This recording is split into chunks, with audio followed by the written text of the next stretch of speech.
Halo semua, ketemu lagi. Kali ini saya akan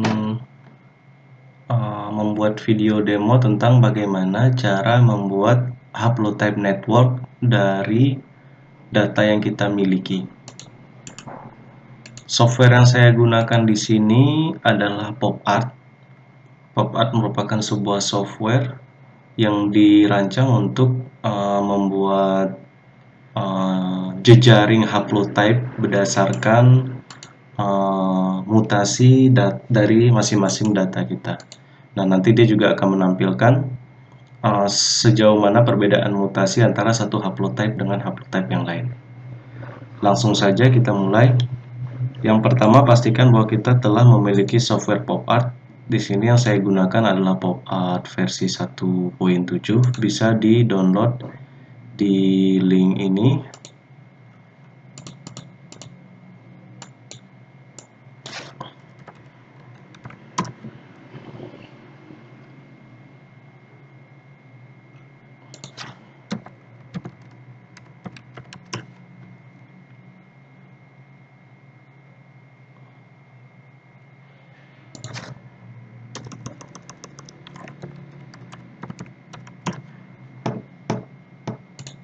Ya. Nah, ini situsnya. Jadi bisa langsung di-download. Nah, dia akan membaca sistem operasi yang kita gunakan pada laptop atau komputer kita, klik agree dan langsung download. Maka dia akan mendownload software secara otomatis. Ukurannya kurang lebih sekitar 30-an MB. Nah, sebelum kita memulai menggunakan software PopArt ini, pastikan bahwa kita telah memiliki data sequence dalam format Nexus file. Karena PopArt ini akan membaca format data dalam bentuk dalam format Nexus file. Nah, maka dari itu kita harus menyiapkan data kita dalam format Nexus file. Nah, jika teman-teman belum tahu gimana caranya, yang pertama kita ekspor dulu data mega kita yang sudah kita siapkan. Jadi seperti yang saya sampaikan sebelumnya, pastikan tidak ada gap pada bagian kanan dan kiri, artinya dia sudah sama panjang. Ekspor ke FASTA format terlebih dahulu. Simpan dulu filenya.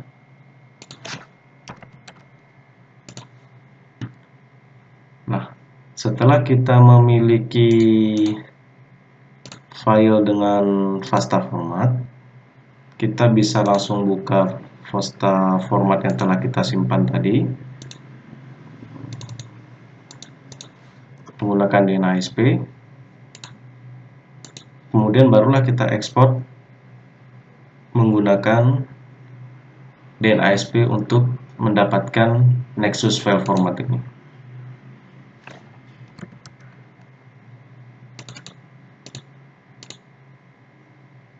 Dan sekarang kita punya data dengan format Nexus file yang siap di running menggunakan software PopArt. Nah, setelah di-download software yang ingin kita gunakan tadi, PopArt, usahakan versi terbaru yang stable. Langsung kita buka. Nah, jadi software ini dia bukan software instalasi, artinya ketika kita sudah mendownload, kita bisa langsung menggunakan softwarenya. Sama seperti Harlequin. Jadi tidak instalasi seperti Mega ataupun DNASP. Langsung kita buka softwarenya. Nah, ini adalah antarmuka dari software itu sendiri.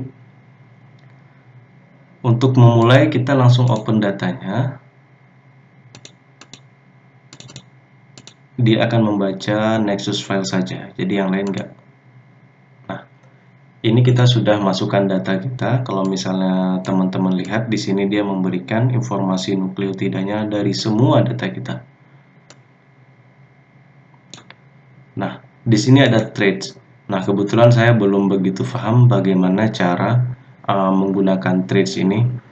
Traits ini adalah salah satu menu untuk mendefine sampel atau DNA kita. Jadi dia mengkarakterkan informasi-informasi khusus pada data kita. Namun cara untuk mendefine trace ini sendiri perlu dilakukan pada format Access file yang kita simpan tadi. Kita harus mengeditnya terlebih dahulu menggunakan Notepad++ untuk memberikan informasi thread-nya.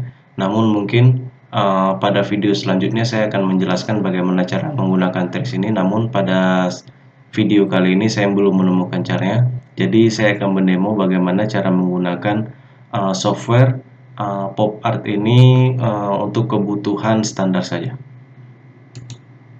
Nah, setelah kita memiliki data kita bisa lihat di sini ada menu tab statistik. Jadi dia akan menganalisis semua data kita tergantung apa yang kita butuhkan, termasuk AMOVA analysis. Namun untuk merunning AMOVA analysis ini kita membutuhkan input data tree tadi. Nah, apabila sudah selesai kita bisa langsung pilih network. Nah, di sini ada macam-macam pendekatan network yang kita bisa gunakan. Jadi kalau misalnya teman-teman sudah punya referensi yang kuat untuk datanya terkait jenis pendekatan network apa yang digunakan, itu lebih bagus. Di sini bisa kita lihat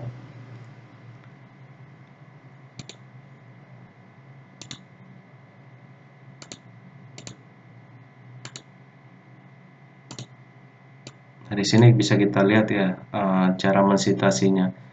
Untuk pendekatan metode network joining, sitasinya oleh Friends dan kawan-kawan. Kemudian untuk median joining atau minimum spanning itu oleh Bendalt dan kawan-kawan, dan TCS itu oleh Clement. Nah, jadi tergantung teman-teman menggunakan pendekatan yang mana gitu. Tergantung dari teman-teman sejauh mana sudah membaca referensi, datanya cocoknya untuk pendekatan yang mana, jadi langsung tinggal dipilih. Nah, dalam hal ini saya akan mendemo menggunakan integer neighbor joining net. Jadi langsung diklik. Saya biasanya tidak merubah menu settingan yang ada, jadi langsung aja di open. Nah, jadi dia akan memberikan informasi data haplotype kita.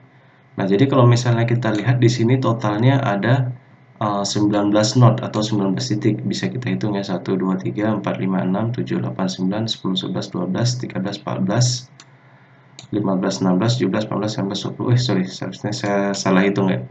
1, 2, 3, 4, 5, 6, 7, 8, 9, 10, 11, 12, 13, 14, 15, 16, 17, 18, 19. Oke, sorry. Jadi di sini saya menggunakan median joining ya, median joining. Nah, kalau misalnya dilihat di sini totalnya ada 19 haplotype seharusnya, karena pada analisis menggunakan DNASP sebelumnya saya mendapatkan haplotype sebanyak 19. Bisa dicek di data yang telah dianalisis. Nah, ini jadi semuanya ada 19 haplotype. Dan pada software ini dia juga menunjukkan jumlahnya totalnya ada 19 node atau titik. Nah, masing-masing titik ini menggambarkan haplotype dari data kita. Nah, garis-garis pada tengah ini menunjukkan perbedaan atau mutasi dari masing-masing haplotype itu. Artinya perbedaan dari sequence atau nukleotidanya. Nah, kita bisa merubah mau pakai titik-titik atau mau pakai nomor. Jadi kalau misalnya pakai nomor, kita lihat di sini ada 10 perubahan nukleotida antara titik ini dan titik ini. Nah, kalau misalnya kita pakai garis juga boleh. Jadi langsung, dan ini bisa digeser-geser tergantung kita mau memodifikasi seperti apa. Dan hebatnya dari pop art ini adalah kita bisa memasukkan peta. Nah, jadi kita bisa screenshot peta ini untuk kita gunakan sebagai basis daripada data kita nantinya, dan informasinya itu cukup lengkap ya, informasi dari lokasinya.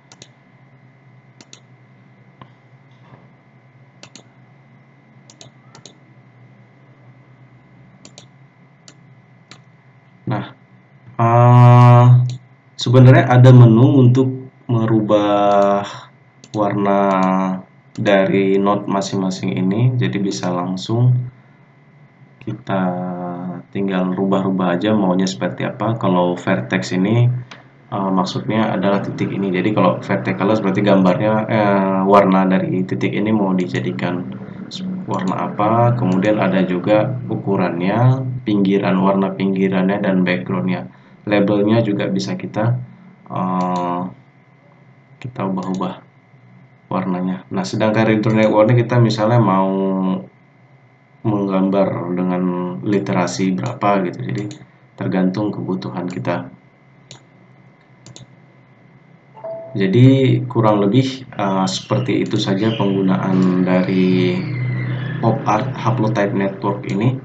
Nah, kalau misalnya teman-teman bingung, oh sebenarnya ini haplotype-nya mana-mana aja anggotanya. Nah, itu bisa dilihat pada identical sequence. Seharusnya dia menu ini muncul di sini, tapi ini kenapa nggak muncul? Sepertinya ada yang salah. Oke, coba kita running sekali lagi pop art-nya.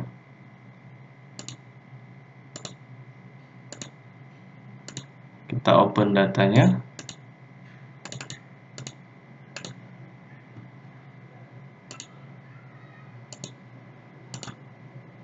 Oke. Nah, ini adalah masing-masing informasinya. Misalnya kalau kita lihat ya pada node yang ini Bali 110. Kalau teman-teman lihat itu Bali 110 itu di bagian mana? Bali 110. Ini ya. Nah, ini Bali 110 misalnya kita lihat. Nah, di Bali 110 itu ada 1 2 3 4 sequence lain yang satu haplotype atau identik di sini sama dia. Jadi kalau misalnya kita bingung, oh ini sebenarnya yang Bali ini haplotype yang ini jumlahnya berapa gitu.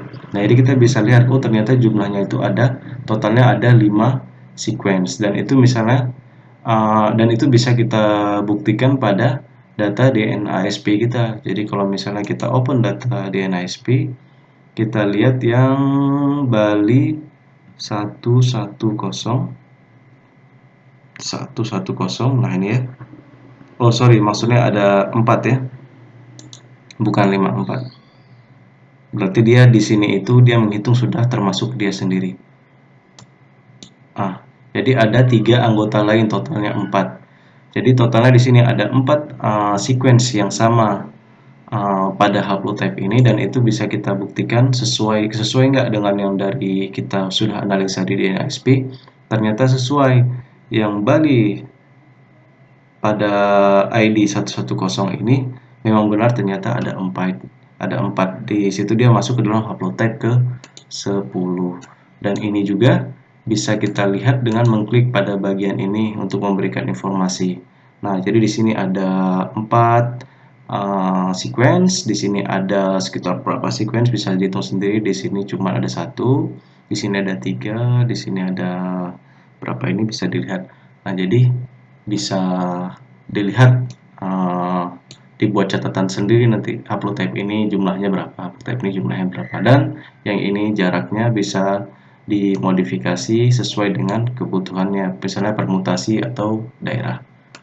Dan di sini kita bisa langsung save as dia ke dalam bentuk format Nexus file pop art-nya, atau kita bisa ekspor dia dalam bentuk gambar, bisa ke SVG, PNG, dan PDF. Nah, kalau misalnya kita mau simpan dalam bentuk PDF, bisa langsung kita simpan, tes ya. Jadi kita buka.